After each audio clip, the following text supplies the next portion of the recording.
Hello and welcome to Talking Live out of Starshot Studio in Times Square. I'm Dr. Robi Ludwig. Today we are interviewing somebody who has been in the music business for over 4 decades. May Pang is an author, she's an artist, she's a jewelry designer, and she's best known for her relationship with John Lennon. So we are going to hear the behind-the-scene intimate stories about her life and what she's doing now. And she's a dear friend of mine, so I'm so thrilled to have you. It's been forever. How long have we been working on this? I know, it's been a long time. I know. I'm so glad we got a chance to do it. I know. It was, and there's a timing to everything, don't you think? So absolutely. Now is like the right time. And, you know, when I first met you, I think you were selling this book. Yes. At Court TV. Is that correct? Oh, you know what? I was promoting some of that, yes. Okay. But I was actually there to talk about this case, Phil Spector. Phil Spector. Yeah, so I don't know if any of you know who Phil Spector is, but he was a big kahuna, big producer in the music business. Especially in the 60s. I mean, he did, the Ronettes. He did, he did all those great tunes that, you listen, the Be My Babies, the Darlene Love. It's amazing how successful he was. Absolutely. Given how insane. So when we met, I think we were talking about the case where he was on trial, and Beth Karras, right? And all these people we were talking about, right? Because he had a liking for guns, and this woman ended up dead that he dated. But he liked guns back in the day when you knew him too. I mean, it's amazing. Not many people spoke about it, but when I did my original book, Loving John, which is the first one, I talked about it, and I remember being there, and all of a sudden it was like. We were doing a playback, and if people don't know what that is in a recording, we're just sort of listening back after they've recorded something. And I'm sitting there, and I got up, and John and Phil went off to the room, what they call the client room, where they could just hang out. And we're listening, and Phil's mother was even there. Oh, wow. That was how weird it was. So we're just all listening, and all of a sudden there's a big noise. And I see everybody going like this, and I'm like, what just happened? I'm the stupid one that stands there and going, what just happened? And I run towards the sound. Oh, wow. And I open up the door, and there's Phil, with this gun. And there's Mal Evans, who was the original roadie for the Beatles. And he's like 6'5". Phil is like 5 foot whatever, not much taller. And he comes over and he grabs that gun out of his hands. He says, give me that gun.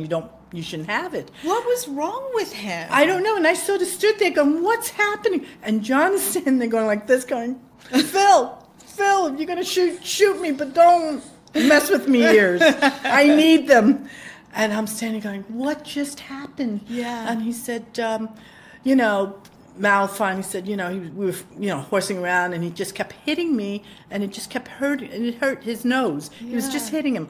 And so he goes, all I did was ask him to stop, and he didn't like it. He stepped back, and he went to reach for the gun, and it went off. Now, it could have shot somebody, absolutely. Well, that seemed to be his problem, right? The gun that seemed to always go off, and his weird hair. Oh, and what was terrible is that we all said, okay, is everybody calm? Because John and I really thought that it was blanks. So we never thought about it any more than that, because he would come for rehearsals, always at the house, and we thought, carrying his guns, but he was in different costumes, right? Yeah, Didn't when we went to actual recording, outfit? Yes. It was every time it was a karate doctor. It was like we didn't know what he was going to be. It's like Halloween. Oh, I know. And it was just kind of funny. So we never thought about it. So the next day, John and I having dinner, and Mal says, oh, I'm glad I found you guys. We said, why? He goes, well, here's the bullet from last night. We said, bullet? What bullet? Oh, my gosh. And so we sort of freaked out after that. Yeah, I can understand why. Well, when we met at Court TV, of course, you were introduced as the former lover of John Lennon. And I remember thinking, I don't know how I feel about that. Not that I'm a square person, but in knowing you, obviously, we became friends. And really, in researching your story, I think what's really interesting is, number one, you were in the music business before you met John and Yoko. Right. It's true. They discovered you. Yes, in the sense that when they were having, they had come to town to do some projects, and they needed people. And I got elected from the office. They said, oh, she'd be perfect. Pushed me out there, and it was great. I didn't have to sit in the office. Didn't have to wear, prim and proper clothing. I could wear my jeans to work, and it was great. And it was fun. It was different from being at the office. I was working on music publishing, so which was always my first love, because I always wanted to know who wrote the songs, what the creation, So you became Yoko and John's personal assistant. Yes. And at one point, Yoko said, I know my husband's attracted to you, and I think you should date him. They were having problems at the time. I think you should date him because you would be nice to him. Now, first of all, that alone, I don't know any wife that would say that. If I knew my husband was attracted to somebody, I would fire her. I'm sorry. I would not want that around. I had no idea. No offense. No, I love you. But I want you around. But the thing is, I agree. I mean, I had no eyes on this man except to work. I was very happy at working. I was very happy doing the things I was doing, going into the recording studio, listening to all this great music. Nothing ever. So when she came to the office and wanted to talk about it, I was kind of shocked, because I sat there going, oh my God, and she's telling me, and my whole head went into all this before the first cup of coffee. I don't know if I can handle this. And then she said to me, she goes, oh, I know you don't have a boyfriend. And I'm like, what? I'm not interested. Don't look at me. I'm not interested. She goes, oh, I know you're not interested. But you know what? It'd be a good thing. But it was not, and I really fought this whole thing. It wasn't something that I said yes to. Right. Everybody thought that I did. I didn't. Right. And it took a while. And it was the only reason was because then John himself started to make advances, and he didn't know what was going on, because it's only in hindsight there was other things going on with Yoko that was happening, and it wasn't as cut and dry as, oh, she came to me because they're having problems. It was other stuff as well. Have you talked about the other stuff? Yeah, it's the fact that she wanted to see somebody else. Okay, so it was kind of like an open relationship in her mind at that point. In her mind, yes. At that point. And what she needed to close off one to go to the other, and all of a sudden I became... So she had an agenda. Yes. Because I've met Yoko, and it's really interesting, because I met her when she was in her 70s, and she has a great body, and she's like a little sex pot. Like, she was like dancing, like, I was like, you go, Yoko. She had nice breasts, or maybe it was a nice bra, I don't know. But she definitely carries herself like I'm a sexy woman, even in her 70s. So I could totally see that. So I don't know if many people knew that piece of the story, because John is such an iconic figure, and women would throw themselves at him, and just the Beatles in general. Yes, all the time. But you resisted. He tried to go out with you several times, kiss you, engage you in this kind of more dating type of relationship, and you said no quite a bit. Yes, I did. And I know, believe me, my friends all said, what are you, stupid? Yes, maybe I am, but that was not the way I wanted to be there. That was not my intention, and I never had that. And so it was quite, it took me by surprise, because I did not know what to do. I really didn't. So at what point did things change and you said, okay, I'm just going to go along with, or go with the flow, or I think allow myself to like this iconic figure? Well, I guess when he kept persisting, and I mean, it took a while. And I just kept ignoring it, and I kept going, I'm going home. Oh, it was just kept doing that. And finally, the resistance, when somebody keeps doing it, you say, all right, okay, let me try. Okay, let's see what's going on. There can be something really appealing about this sex symbol only having eyes for you. Absolutely. And he lived in your apartment. Yes, we did. In between, we didn't have a place to go, but we were also coming back out to L.A. We did not live in L.A. I just want everybody to know that. We were only there when we had projects. We actually flew back many times to New York, but everybody only has me out in L.A., but we really lived in New York. We came back at one point for the month of February, because he came back for immigration purposes and all sorts of things. And actually, Yoko at that time also, said, maybe they were thinking of divorce at the same. Then that was all brought up at the same time. Interesting. So it was a lot of different things, but I took him on his first bus ride too. Oh, did you really? And it's funny because, on a public bus? Oh yeah. Oh wow. I said to him, if you want to see New York City, the best way is to get on public transportation, not the subway, obviously, but the bus, to see what ground level. Yeah. And he looked at me and he thought I was crazy, but he got on the bus with me and we got to a certain point and someone actually managed to take a photo. And I didn't see this for many years later, that someone got in touch with me and said, we have a picture of you and John from the early days. Well, that was an early day. Yeah, right. That black and white photo. Where was that photo? He's wearing a Mickey Mouse shirt we had just gone to Disney World, but where John had signed, we were down there visiting. This was December of 1974, and that's where he signed the dissolution of the Beatles. Oh, wow. Okay. And so we had left there and then went back to West Palm Beach. You talk about in one of your interviews how John was, a modern guy, but very traditional in many ways. And when your mother was around, he would hide from her. He was around the corner, and behind the door. And he would wait until she would leave. Yes. He felt uncomfortable around her. Yeah, he was. But yet, later on, he did admit, he goes, I really wish I had met your mom. Because my mom would bring food, leave it, and give it to me, and then I would bring it, and she goes, these are, we were being fed by my mother. How did your mother feel about this relationship? Because it must have been, it's an unusual kind of arrangement. My mother was supportive of me, whatever made me happy. Now, my father was another story. My father would be complaining, and my mother said, this is our daughter. Shut up. That was it. That you're lucky that she took that position. Well, yes. Because, I could certainly see mothers taking a different kind of position. My mother was always in my corner, no matter what. I mean, there have been times that we fought. Sure. Typical, I don't want you to do this. Oh, yeah, Ma? Then go somewhere else. I want to stay out. No, you're not. All that. But she basically was in my corner, and I had people coming in, and they would call her Princess Pang. Oh, really? Oh, that's so funny. We call my mother Queen Helene, so I understand the same kind of thing. Same thing. Now, the time that you were with John was called, he referred to it as the Lost Weekend. Right. Right?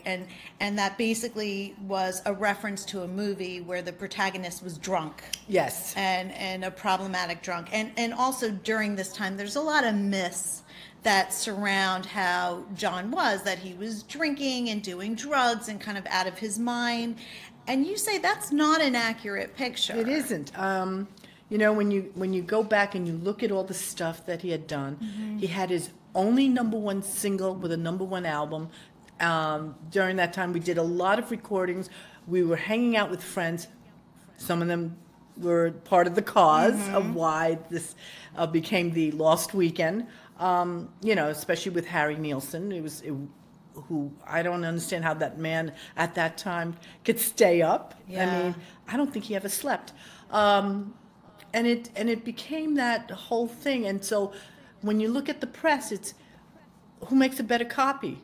Harry Nilsson or John Lennon? Sure. So who's going to get the blame, no matter what? And if John's anywhere in the vicinity, it's going to be John. And that's how it ended up. I mean, even John kept saying, why is it only me? Why me? But he really was very productive musically. You Yes. even sang on one of his albums. I sang on a couple, but one that's noted is the I number didn't know 9. you could sing. I try to stay away from all of that, but it's number 9 Dream, and that's actually my vocals, and it's very funny because when I had seen the official video that came out years later, I saw, of course, it's Yoko's face, and obviously the natural progression is you think it's Yoko singing, but it's actually me. It's my voice. Wow. Did you like that? It was kind of funny. I thought, all right, what are you going to say to that? Yeah. This time with John for you too, you really helped him heal a lot of his kind of problematic relationships. He did not have a good relationship with his son, Julian. I think we have a picture of Julian and John right there. Right there. Did you take that photo? Yes. You took that photo. And you really helped him to heal that relationship and became very good friends with Cynthia, right? Lennon, who was his first wife. Yeah. I understand that. I understood not being around a parent. My father didn't accept me because I was a girl and not a boy. So that's the Chinese, tradition of whatever. And even my mother would say things like, "Oh, she's great. Too bad she isn't a boy." So I mean, it's the complex that I keep getting back. I felt bad. I've met Julian at that time, and he was a young kid, and I said, the kid needs a father. Yeah. So it was very important to me to make that happen, and I understood that, and I also gave I wanted them to spend the time together. There were so many other things in the middle, but that I wanted very much, and it worked. I mean, he was back at our place like 3 times in 1 year, and I told John, this is the way it is, and this is your son, and you got to spend time with him. And he finally realized, he enjoyed having Julian. He could actually talk to him. Yeah. He wasn't a baby. He called himself a little, he said, "Oh, that's a little man." Aww. And it's really interesting, just even from a psychological perspective, there are many men who really feel more comfortable with their children once they can talk and relate to them, then they feel more involved. And maybe, fathers are a little bit different now because culturally we live in a time that really supports that relationship. And you have a nice relationship with Julian now. I mean, I do. I mean, Cynthia and I remained friends all these years, and I was really heartbroken when she passed away. And I remember seeing her about a year and a half before she died. And I went over to her house, and she would call me up. She goes, "I hear rumors you're coming to visit me." And it was just like I said, yeah. She goes, "I'll believe it when I see it. So when are you supposed to be coming?" And she was a fabulous cook. I love, she just made everything at ease. And we would watch these British shows together, and we would be laughing. It was great. And she must have been very grateful to you for healing the relationship with her son and John. You know what? And it wasn't, yes, she was, but it wasn't about that. I just understood the relationship, and I knew she wanted everything she could for her son. And as a mother, I have 2 kids. I understand that very well. So, and I wanted it to happen. Yeah. I think it was instinctive. I wanted, because I knew what it was like for me being a girl outside of that norm. My father couldn't care less. On some level, being what it's like to be unwanted on some level. And it sounds like you just really made a huge difference. And of course, Julian was a very successful recording artist. He had a huge hit in the 80s. He's a great photographer now. And we would also, I follow him on Instagram. So Julian, if you're out there, I would love you on Talking Live. And I know you have a children's book, so we would love to interview you about that. And hopefully he'll get married and have kids one day. That's the Jewish mother in me. I can't help that. Well, I am what I am. I am. It's funny because I know that in my Instamatic Karma book, Cynthia wanted it to come, get off on a really good start. So she came over when I was having that release party for it. She came over. She goes, "I'll be there," and she stayed with me a week. Oh, how she wrote the back passage in the book. Wow, and that's her. And so it came straight from her heart. And she said, "I wanted to write," and that was it. She sounds like a really lovely person. Oh, we had such fun. We actually had a lot of fun. Now, what also people don't know is that you spoke to Yoko during the whole time that you were with John.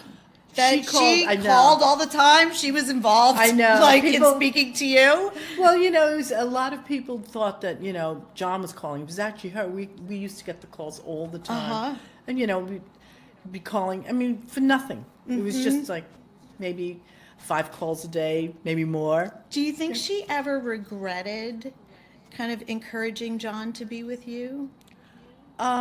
There might have been. Yeah. There might have been. I can't speak for her. Right. There might have been. Yeah. And at one point, he did go back. Yes. And it wasn't the way everybody thought that, he was going back because he wanted to leave me. It was because she said to him, "I think it'll be a good thing if you come back to stay because of immigration, which was always a big fear for him. And so that he just started to freak out, and so she knew the buttons to push to make him. She knew how to press his buttons. Yeah. But you maintained a relationship with him almost up until his death, yes, right? Which is very rare because people say, he was the type of person, if you were no longer part of his life, you really didn't hear. And the one thing I said to him, just make sure that even if I'm not around, that you are talking to Julian. That was one. And he says, don't worry, I will. Okay. And then all of a sudden he just, he'd show up at my doorstep and, things like that. He'd just call me out of the clear blue. So I did speak to him on, in his final year. He called me from South Africa. Wow. And I've asked May this during our private lunches, how is it, dating people after John?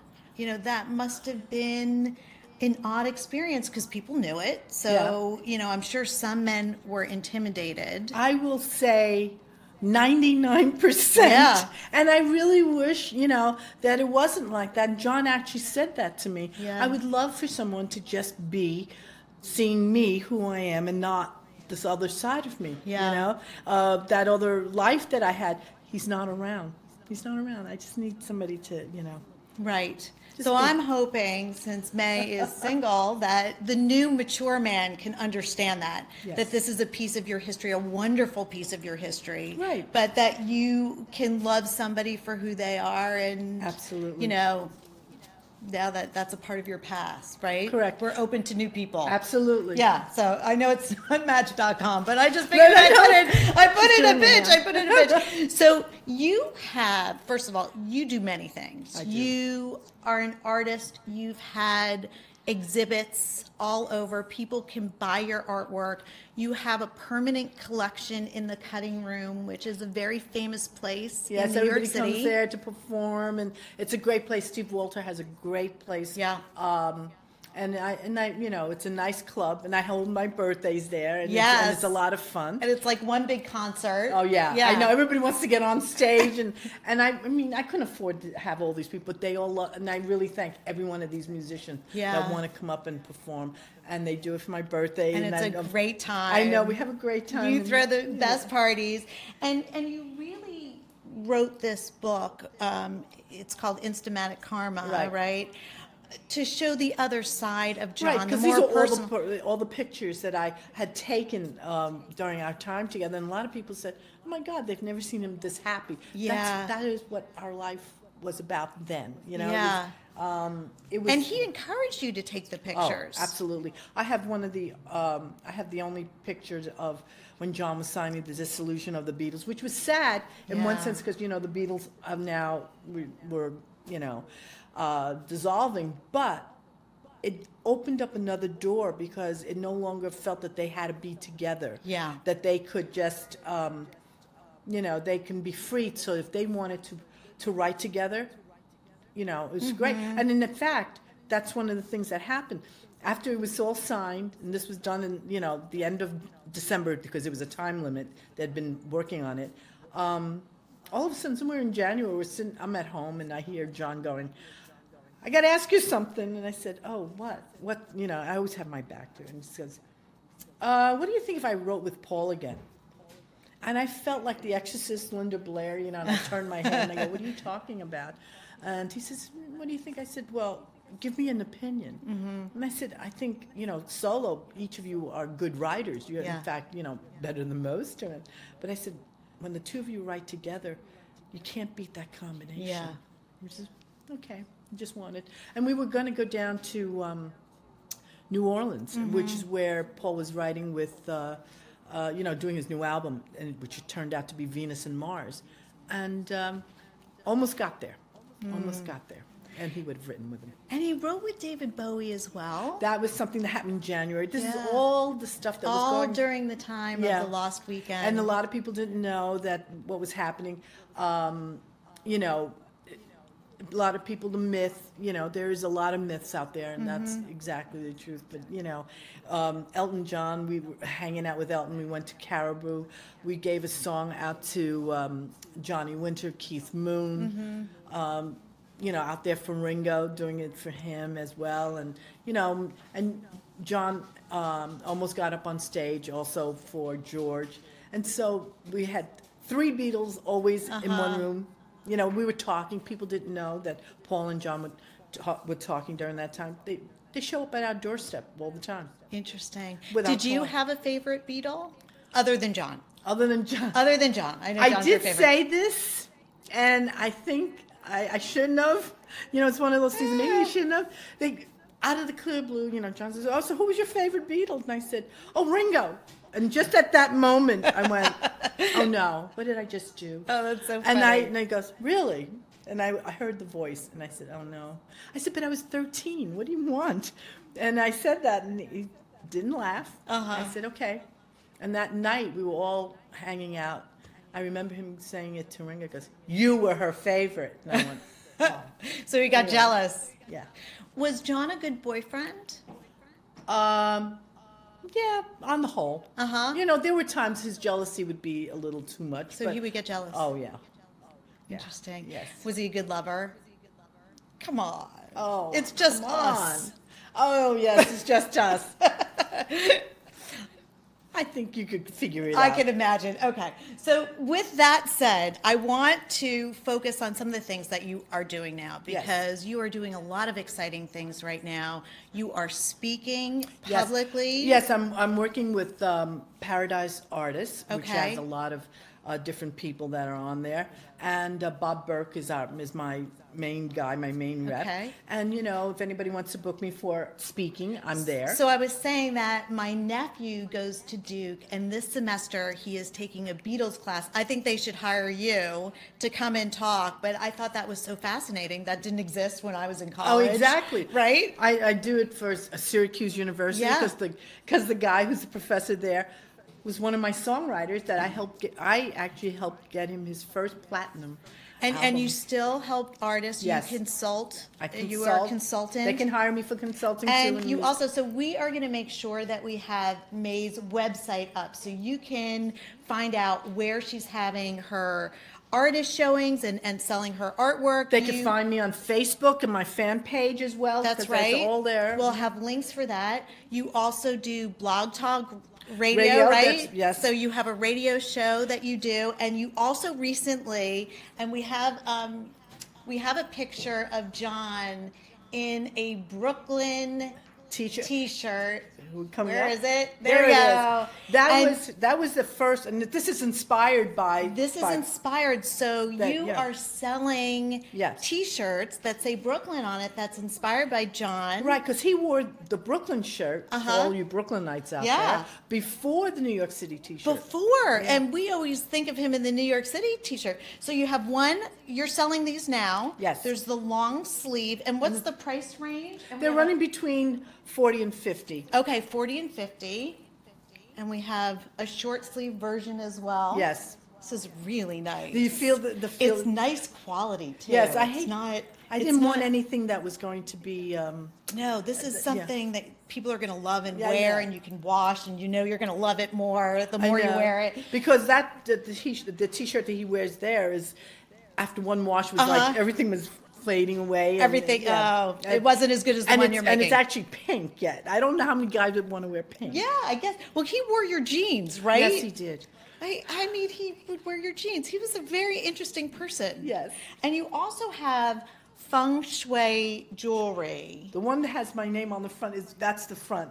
Yes. Yes. So that's Harmony. I've been bugging May about her necklaces for literally years because I missed my window of opportunity. And so I'm so thrilled that you're selling them now as well. And also you are selling the books that you have. Whatever's here, what I have. There's like nothing left. That's it. So even on Amazon, it's very expensive. So May sells hers and it's signed. Yes. And you talk about in the Lost Weekend, or Loving John. You talk about really your stories, your personal stories, and intimate kind of information about him. And then we have intimate photos with this book, Instamatic Karma, and your jewelry. And so we just want to remind people out there that you are publicly speaking, and to listen to May is just truly enjoyable. You have so many stories to share. There's other projects coming up. And other projects which we can't necessarily talk about, but what we can do is recommend that you go to her website, and we do something called 5 quick questions. Here it goes. Yes. So here we go, and this is how we kind of end the show. What do you feel most proud of? My work in the music business. Okay. I am. What is your favorite music? You know, I'm such a 60s and 70s lover, so all that music. And I do like a few of the newer ones. You know, the Bruno Mars, I would love to meet Bruno. He's got a great energy, right? Oh, does he? Oh, my God, yes. What is the best piece of advice you've ever received? Ooh. You know what? I don't know if anybody ever really gave me, but you know what? It was always something like, just reach out and keep going for it. You know? That's good advice. If someone made a movie about your life, would it be a drama, a comedy, a romantic comedy, action film, or science fiction? I think mine would be science fiction. It's more on the romantic, maybe somewhat comedy, somewhat drama. It's in that little... It's in that range. Yeah. And who would play you in a movie about your life? I don't have a clue. I mean, Asian actresses are a little different because we don't have, they're not mainstream. Yeah. So I really would have to look at all the women. It cannot be a Meryl Streep type person. Right, it can't be Meryl Streep. Remember the days of Sidney Toler playing. But maybe you could look for a new up-and-coming person. True. Yeah, and people have played you. Yes, I mean, I had somebody play me in Vinyl. That's right. And I said she was pretty good. She was cute. She was cute. So it's, again, but I have to see the whole thing at the end of the day. Well, we are thrilled you made it here. Thank you. And is there anything I'm missing that you're plugging right now? No, I think we've done it all. They can go to my website, maypang.com. Yes. They can just find me there. And, you know, a lot of my friends are out there. Hi, everyone. Hello. Thank you for joining us. And we will be back on Monday at 6 with our regular Talking Live. Thanks for joining us, and we'll see you soon.